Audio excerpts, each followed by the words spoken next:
பங்குனி மாசம் நல்ல இளவேணிற் காலம் பழனிக்கு வந்தா உன் தெய்வீக யோகம் பழனிக்கு வந்தா உன் தெய்வீக யோகம் உத்திர நாளில் உன் உற்சவ திருத்தேரில் சிங்காரமாக உன் அலங்காரம் கண்டே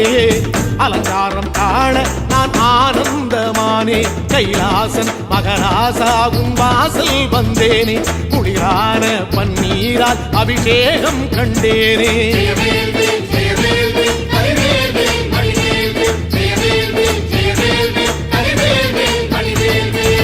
தென்பழனி தேடி உன் தென்பழனி தேடி திருநீரு பூசி நான் ஓடோடி வந்தேன் திருநீரு பூசி நான் ஓடோடி வந்தேன்